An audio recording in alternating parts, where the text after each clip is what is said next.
Hi,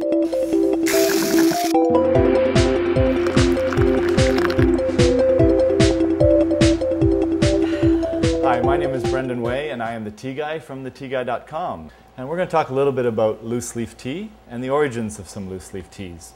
One of the questions I get asked a lot is what's the difference between black, green, oolong and white tea? So the first thing we need to know is that they all come from the same bush. This bush being the Camellia sinensis plant. This plant grows in India, in Japan, in China, in Africa, and in Sri Lanka. These are the main producing countries. So what I have in front of me today is I have a white tea, a green tea, an oolong, and a black. And I'm going to show you the difference between the four, and you're going to see very clearly what separates a green from a white and a black, okay? So if you look at this particular tea, which is a white tea, you'll notice right away that it's quite light, fluffy, and green. If I spread that out here, you're also going to see that there's a little white tea leaf bud in there, which is quite silky. So white tea tends to be the purest form of tea that comes from the Camellia sinensis bush. Undergoes no processing, very high in caffeine, and also very, very high in antioxidants. So great tea to drink if you're looking for health benefits and getting a bit of a caffeine kick.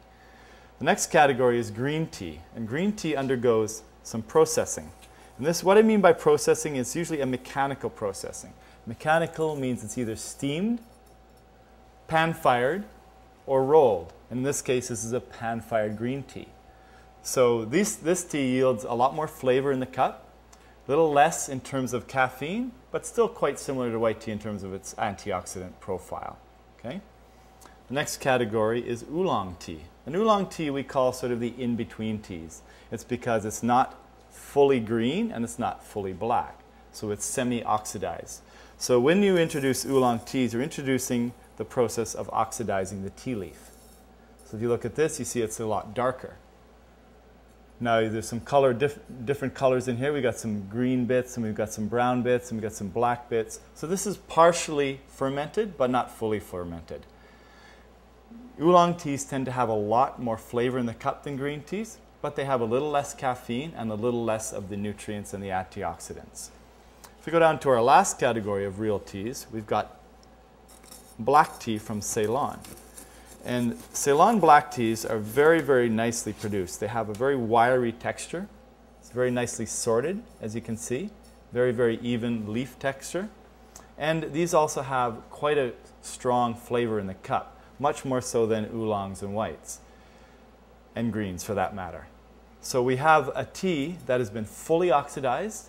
It's got a decent amount of caffeine and a lot of flavor in the cup, and it takes very well with milk. So these are the four teas which actually come from Camellia sinensis. Anything else that you call a tea, typically a rooibos or a tisane or a chamomile or a honeybush, these aren't actually real teas. So those are the ones we refer to as infusions or tisanes. So this is the real tea category. Here it is for you to take a look at and drink up and enjoy.